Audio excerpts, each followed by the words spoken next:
Olá, galerinha aí do 7º ano. Vamos a mais uma semana de correção das nossas atividades. Nessa aula, nós não temos muito para corrigir, né? As atividades são poucas, então eu vou falar um pouquinho do nosso texto e desse conteúdo que nós estamos entrando agora, que é um conteúdo um pouquinho complexo, né? Que requer um pouquinho de atenção e um pouquinho de esforço, né, para vocês estarem conseguindo o entendimento, né, porque tem muitas coisinhas, né, então tem que estudar mesmo, fazer bastante leitura, assistir às videoaulas que eu vou encaminhar para vocês, para estar entendendo perfeitamente esse conteúdo muito importante para a geografia. E é importante, né, quero ressaltar de novo para vocês, que qualquer dúvida, né, eu estou à disposição para estar esclarecendo para vocês. Então, vamos lá. Vamos falar um pouquinho agora desse novo conteúdo. Nós vamos falar agora sobre a DIT. Mas, afinal, o que é DIT? Né? A sigla DIT, ela significa Divisão Internacional do Trabalho. Então, o próprio nome já diz, né, ao que tem a ver com trabalho e tem a ver com o trabalho externo, né? Então, a forma com que o trabalho externo foi dividido de forma internacional, não de forma interna, né? Não só aqui no Brasil, mas como que essa divisão aconteceu ao longo do mundo, né? De acordo com o passar dos anos aí. Então, vamos à leitura do texto. A Divisão Internacional do Trabalho, DIT, é caracterizada pela especialização técnica na produção mundial de produtos. A DIT, que significa Divisão Internacional do Trabalho, é a distribuição da produção econômica, industrial e internacional, considerando que é impossível que um único país seja potencialmente produtor de todas as mercadorias. Dividem-se os campos de especialização produtiva pelas diversas partes da Terra. Então, seria impossível que um único país produzisse todas as mercadorias. Por quê? Tem países que não têm algumas matérias-primas, então eles precisam de importar de outros países, né? E outros países também não têm determinada matéria-prima, então buscam em outros países. Então, a Divisão Internacional do Trabalho, ela faz uma relação da distribuição industrial internacional. Então, é a relação, além do trabalho, né, é a relação comercial também entre os países, né, entre importação de produtos, de mercadorias, de matéria-prima, né, para a fabricação dos seus produtos aí.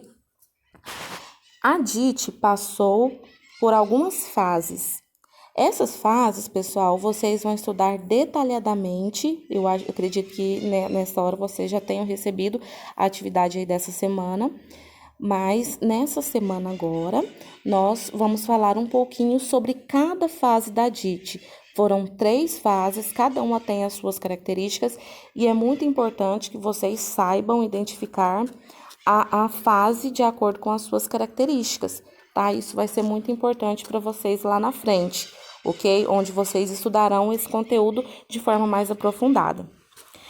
Ela passou por essas fases, né?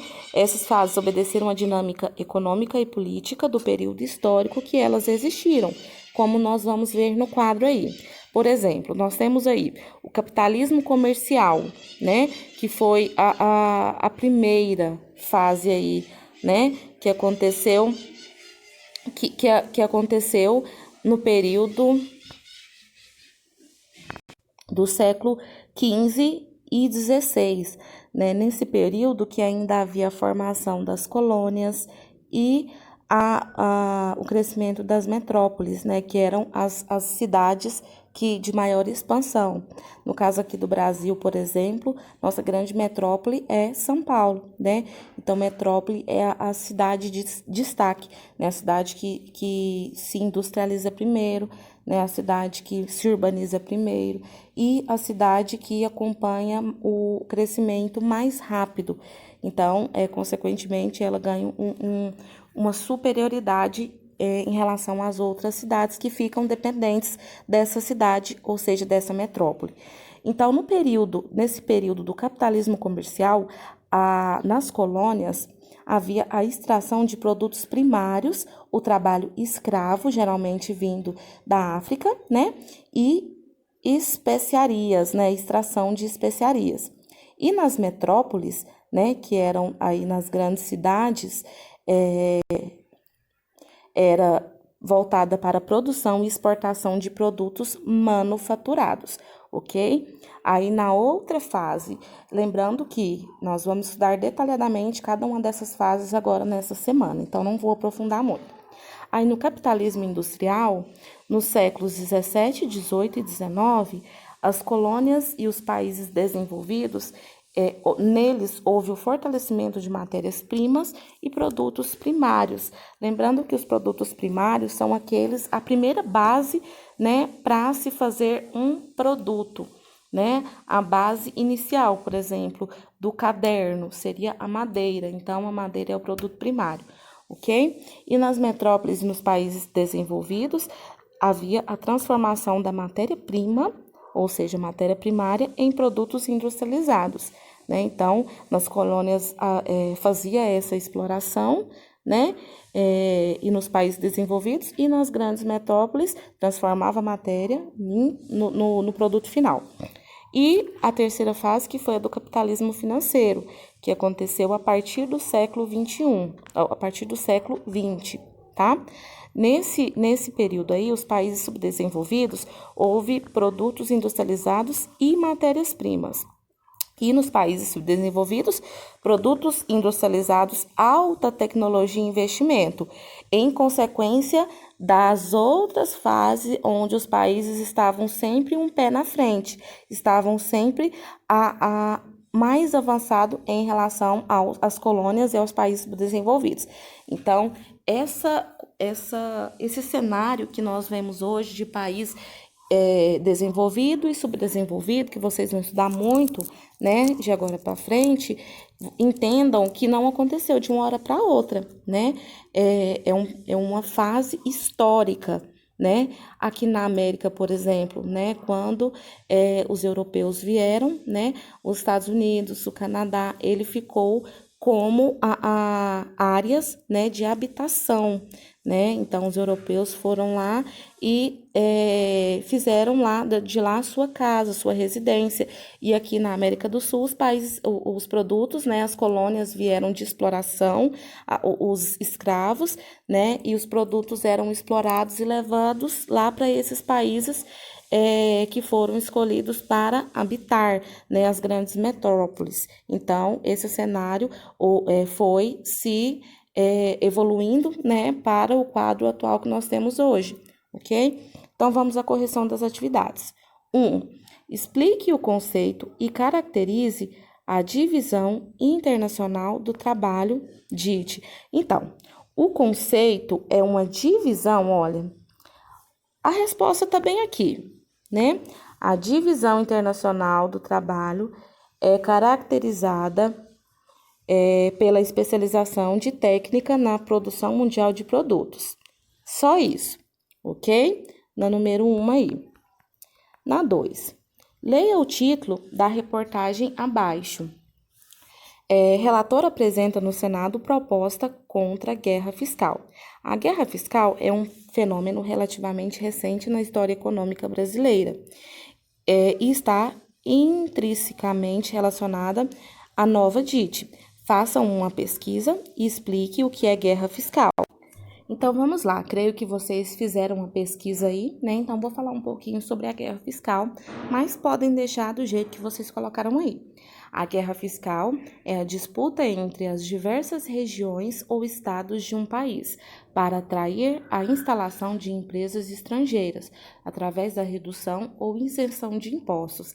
A instalação dessas empresas em países subdesenvolvidos, como o Brasil, por exemplo, faz-se em busca das leis ambientais mais permissivas, mão de obra barata e se deslocam para as mais diversas partes do mundo, produzindo produtos industrializados, que são novamente destinados preferencialmente aos países centrais. No caso do Brasil, os estados da federação, por vezes, fazem disputa, com isenção e facilidades para atraírem empresas de outros estados, ok? Essa é a guerra fiscal. Espero que agora, quando vocês escutarem, né, essa expressão aí nos jornais, revistas, agora vocês já sabem o que é, né? E é um fenômeno recente, não é um fenômeno muito antigo, né? A nomenclatura guerra fiscal é recente, agora vocês já sabem o significado. Na 3, complete o quadro abaixo com as características das fases de cada DIT. Essa daqui vocês só vão completar com essas características aqui, ó. Então, aqui, capitalismo comercial no século XV e XVI. Vocês vão colocar no período de colônia e no período de metrópole. Vocês vão colocar isso daqui. Extração de produtos primários, trabalho escravo e especiarias nas colônias e nas metrópoles, produção e exploração de recursos manufaturados, né? Isso na primeira opção, que seria aqui, né? Vocês vão colocar aqui e aqui. Depois, capitalismo industrial, século 17, 18 e 19. Vocês vão voltar lá, né? E vão copiar essa segunda parte aí, que é, nas colônias e nos países desenvolvidos, o fornecimento de matérias-primas e produtos primários, que são agrícolas e minerais, e nas metrópoles e países desenvolvidos, a transformação da matéria-prima em produtos industrializados, ok? Vocês vão colocar Vocês vão colocar essa resposta aqui. E aqui, vocês vão colocar a terceira definição, né? Que é o capitalismo financeiro do século XX em diante, que nos países desenvolvidos são os produtos industrializados e matérias-primas, e nos países desenvolvidos, produtos industrializados, alta tecnologia e investimentos, ok? Lembrando que nessa semana nós falaremos de forma mais específica sobre cada uma dessas fases, ok? Então, essa foi a correção da atividade do bloco 5, ok? Se tiverem alguma dúvida, estarei aí à disposição de vocês para estar esclarecendo, tá bom? Tchau, tchau!